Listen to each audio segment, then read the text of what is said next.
பாருங்கள் சகோதரர்களே, அல்லாஹ் அல் குர்ஆனிலே மனிதர்களை செய்யக்கூடாத ஒரு சில காரியங்களை சொல்கிறான். அந்த காரியங்களினூடாக மனிதர்களுக்கு மத்தியில் பிரிவினைகளும் பிரச்சனைகளும் வரலாம்.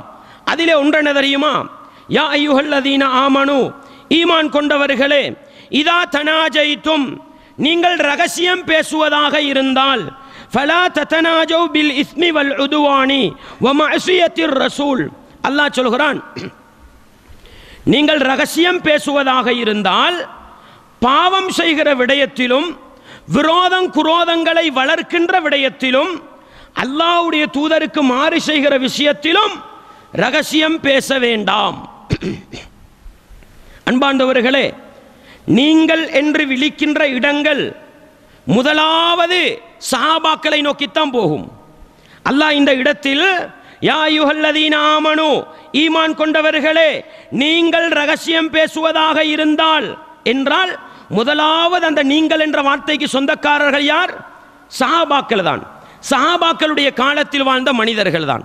அவர்களை அழைத்துத்தான் அல்லாஹ் சொல்கிறான், நீங்கள் ரகசியம் பேசுவதாக இருந்தால் பாவம் செய்வதற்கு ரகசியம் பேச வேண்டாம், விரோதம் குரோதம் ஏற்படுத்துவதற்கு ரகசியம் பேச வேண்டாம், அல்லாஹ்வுடைய தூதருக்கு மாறு செய்வதற்கு ரகசியம் பேச வேண்டாம். வதனாஜௌ பில் பிர்ரி வத்தக்வா, நல்ல விஷயத்துக்கு ரகசியம் பேசுங்கள், இறையச்சத்தை உண்டு பண்ணுகிற விஷயத்தில் ரகசியம் பேசுங்கள். ஏன் தெரியுமா? அல்லாஹ் சொல்கிறான், இன்னமன் நஜ்வா மினஷ் ஷைத்தான், இன்னமன் நஜ்வா மினஷ் ஷைத்தான். ரகசியம் பேசுற இந்த பழக்கம் இருக்குதானே, அது யாருக்கிட்ட இருந்து வருது தெரியுமா? ஷைத்தான் இடத்திலிருந்து தான் வருகிறது. அன்பாண்டவர்களே, கொஞ்சம் சிந்திச்சு பாருங்க, நம்ம நல்ல விஷயத்துக்கு ரகசியம் பேசுறோமா? நம்ம நல்ல விஷயத்துக்கு எவ்வளவு நேரம் ரகசியம் பேசுறோம்? நல்ல விஷயத்தை பப்ளிக்கா பேசுறதுல சரியான இன்பம் இருக்குது, அப்படித்தானே? நல்ல விஷயத்தை 10 பேருக்கு முன்னால சத்தம் போட்டு சொல்றதுல சரியான இன்பம் இருக்குது. ஆனா ஒரு மனிதனுக்கு எதிராக பேசுறதுல, ஒரு மனிதனுக்கு குழி தோன்றதுல, ஒரு மனிதனை அட்டாக் பண்றதுல ஒவ்வொரு நாளும் எத்தனை ரகசியம் பேசுறோம்னு கொஞ்சம் சிந்திச்சு பாருங்களேன். அன்பார்ந்தவர்களே, ஏன் தெரியுமா? அல்லாஹ் சொல்கிறான், ரகசியம் பேசுவது என்பது ஷைத்தானிடத்திலிருந்து வருகிறது. ஏன் தெரியுமா? லியஹ்ஸுனல்லதீன ஆமனு, ஈமான் கொண்ட மனிதர்களை கவலையூட்டுவதற்காக ஷைத்தான் என்ன தெரியுமா செய்கிறான்?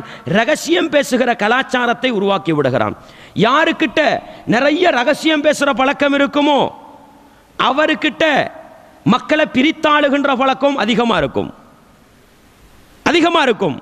அதனால் இந்த ரகசியம், அதனால தான் ரசூலுல்லாஹ் சொன்னாங்களே, ஒரு மஜ்லிஸில் நீங்கள் அமர்ந்திருந்தால் நீங்கள் 2 பேர் ரகசியம் பேச வேண்டாம். இது மஜ்லிஸுடைய ஒழுக்கம். நம்ம ஒரு மஜ்லிஸில் 3 பேர் இருக்கிறோம்னு வைங்க, 2 பேர் ஒதுங்கி போய் பேசக்கூடாது. 2 பேர் ஒதுங்கி போய் பேசக்கூடாது. ஏன் தெரியுமா? 3வது ஆளா இருக்கிற என்னுடைய உள்ளத்தில் என்ன தெரியுமா வரும்? இவங்க என்ன பேசினாங்களோ, என்னைய பற்றி நம்ம பேசியிருப்பாங்களோ அப்படின்னு வீண் சந்தேகம் வாரத்துக்கு காரணமாக இருக்கும்.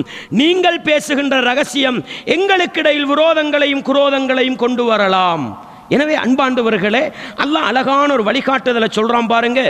ரகசியத்தின் மூலம் ஷைத்தான் என்ன செய்கிறான்? விரோதங்களையும் குரோதங்களையும் உண்டு பண்ண நினைக்கிறான். எனவே நீங்கள் ரகசியம் பேசுவதாக இருந்தால் நல்ல விஷயத்துக்கு ரகசியம் பேசுங்கள், இறையச்சத்தை உண்டு பண்ணுகிற விஷயத்தில் ரகசியம் பேசுங்கள், விரோதங்களையும் குரோதங்களையும் உண்டு பண்ணுகிற விடயத்தில் ரகசியம் பேச வேண்டாம் என்று அல்லாஹ் சொல்லி காட்டுகிறான். ஏன் தெரியுமா சகோதரர்களே? எங்களுடைய ரகசியங்களில் அதிகமானது எங்களுடைய உள்ளங்களை பிளக்க செய்கிறது, எங்களுடைய சகோதரத்துவத்தை உடைத்து விடுகிறது.